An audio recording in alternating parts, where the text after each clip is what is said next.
ನಮಸ್ಕಾರ ವೀಕ್ಷಕರೇ, ತಮ್ಮೆಲ್ಲರಿಗೂ ಮತ್ತೊಂದು ವಿಡಿಯೋಗೆ ಪ್ರೀತಿಯ ಸ್ವಾಗತ ಸುಸ್ವಾಗತ. ಗೃಹಲಕ್ಷ್ಮಿ ಯೋಜನೆಯ 2000 ಹಣ ಜಮಾ ಆಗಿದೆಯೇ ಅಥವಾ ಆಗಿಲ್ಲವೇ? ಆಗಿದ್ರೆ ಈಗ ಚಿಂತೆ ಇಲ್ಲ, ಆಗಿಲ್ಲದಿದ್ದರೆ ಈಗ ಹಣ ಯಾಕೆ ಜಮಾ ಆಗಿಲ್ಲ ಎಂಬುದರ ಬಗ್ಗೆ ಈ ವಿಡಿಯೋದಲ್ಲಿ ಸಂಪೂರ್ಣವಾದ ಮಾಹಿತಿಯನ್ನು ನೋಡೋಣ.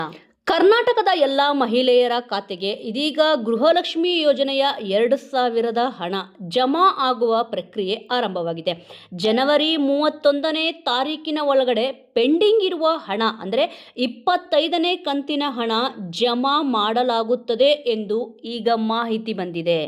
ಹಾಗಾಗಿ ಮಹಿಳೆಯರು ಇನ್ನೂ ಹಣ ಜಮಾ ಆಗಿಲ್ಲವೆಂದು ಆತಂಕ ಪಡುವ ಅವಶ್ಯಕತೆ ಇಲ್ಲ. ಏಕೆಂದರೆ ಖಂಡಿತವಾಗಿಯೂ ಜನವರಿ 31ರ ಒಳಗೆ ಎಲ್ಲ 2000 ಹಣ ಪೆಂಡಿಂಗ್ ಇರುವ ಮಹಿಳೆಯರಿಗೆ ಖಂಡಿತವಾಗಿಯೂ ಹಣ ಜಮಾ ಆಗುತ್ತೆ.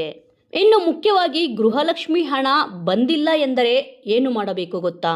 ಕಳೆದ ತಿಂಗಳು ಗೃಹಲಕ್ಷ್ಮಿ ಯೋಜನೆಯ ಯಾವುದೇ ಕಂತಿನ ಹಣ ಬಂದಿಲ್ಲವೆಂದರೆ ನೀವು ಯೋಚನೆ ಮಾಡುವ ಅಗತ್ಯವಿಲ್ಲ. ಆದರೆ ಕಳೆದ 5-6 ತಿಂಗಳಿನಿಂದ ಯಾವುದೇ ರೀತಿ ಹಣ ಬಂದಿಲ್ಲವೆಂದರೆ ಮಾತ್ರ ನೀವು ಈ ರೂಲ್ಸ್ಗಳನ್ನು ಮತ್ತೊಮ್ಮೆ ಪಾಲಿಸಬೇಕಾಗುತ್ತೆ. ಗೃಹಲಕ್ಷ್ಮಿ ಅರ್ಜಿಯ KYC. ಹೌದು ವೀಕ್ಷಕರೇ, ನಿಮ್ಮ ಕುಟುಂಬದ ಮಹಿಳೆಯರು ಗೃಹಲಕ್ಷ್ಮಿ ಯೋಜನೆ ಅರ್ಜಿ ಹಾಕಿದ್ದರೆ ಮತ್ತೊಂದು ಸಲ ನಿಮ್ಮ ಹತ್ತಿರದ ಗ್ರಾಮ 1 ಆನ್ಲೈನ್ ಸೆಂಟರ್ಗಳಿಗೆ ಭೇಟಿ ನೀಡಿ ಗೃಹಲಕ್ಷ್ಮಿ ಅರ್ಜಿಯ KYC ಪ್ರಕ್ರಿಯೆಯನ್ನು ಪೂರ್ಣಗೊಳಿಸಬೇಕಾಗುತ್ತೆ.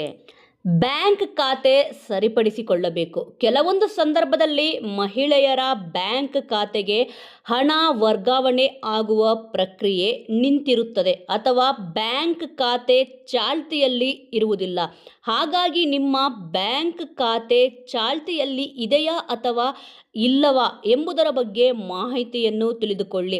ನಂತರ ನಿಮ್ಮ ಬ್ಯಾಂಕ್ ಖಾತೆಗೆ ಸಂಬಂಧಿಸಿದಂತೆ KYC ಪ್ರಕ್ರಿಯೆ ಮತ್ತು ಆಧಾರ್ ಕಾರ್ಡ್ ಲಿಂಕ್ ಮತ್ತು NPCI ಮ್ಯಾಪಿಂಗ್ ಮಾಡಿಸಿ.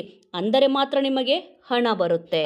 ರೇಷನ್ ಕಾರ್ಡ್ ಮಾಹಿತಿ ಅಪ್ಡೇಟ್. ಹೌದು ವೀಕ್ಷಕರೇ, ಕೆಲವೊಂದು ಬಾರಿ ಗೃಹಲಕ್ಷ್ಮಿ ಅರ್ಜಿ ಹಾಕಿದ ಫಲಾನುಭವಿಗಳ ರೇಷನ್ ಕಾರ್ಡ್ನಲ್ಲಿ KYC ಪ್ರಕ್ರಿಯೆ ಪೂರ್ಣಗೊಂಡಿರುವುದಿಲ್ಲ. ಹಾಗಾಗಿ ನೀವು ನಿಮ್ಮ ರೇಷನ್ ಕಾರ್ಡ್ನಲ್ಲಿ ಎಲ್ಲ ಕುಟುಂಬದ ಸದಸ್ಯರ KYC ಆಗಿದೆ ಅಥವಾ ಆಧಾರ್ ಕಾರ್ಡ್ ಲಿಂಕ್ ಆಗಿದೆ ಎಂಬ ಮಾಹಿತಿ ತಿಳಿದುಕೊಳ್ಳಿ. ಒಂದು ವೇಳೆ ಲಿಂಕ್ ಆಗಿಲ್ಲವೆಂದರೆ ಎಲ್ಲ ಮಾಹಿತಿಯನ್ನು ಸರಿಪಡಿಸಿಕೊಳ್ಳಬೇಕಾಗುತ್ತೆ. ಎಲ್ಲ ದಾಖಲಾತಿಗಳು ಸರಿ ಇರಬೇಕು.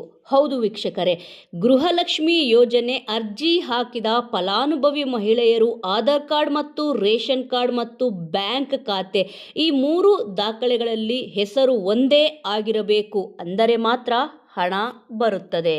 ಇನ್ನು ಈಗ ಹೇಳಿದ ಎಲ್ಲ ಮಾಹಿತಿಗಳು ಸರಿ ಇದ್ದರೂ ಕೂಡ ನಿಮಗೆ ಹಣ ಬರುತ್ತಿಲ್ಲವೆಂದರೆ ನೀವು ನಿಮ್ಮ ಹತ್ತಿರದ ಮಹಿಳಾ ಮತ್ತು ಮಕ್ಕಳ ಕಲ್ಯಾಣ ಅಭಿವೃದ್ಧಿ ಇಲಾಖೆಗೆ ಭೇಟಿ ನೀಡಿ ಮತ್ತು ಯಾವ ಕಾರಣಕ್ಕೆ ಹಣ ಬರುತ್ತಿಲ್ಲವೆಂದು ಮಾಹಿತಿಯನ್ನು ತಿಳಿದುಕೊಳ್ಳಬೇಕಾಗುತ್ತೆ.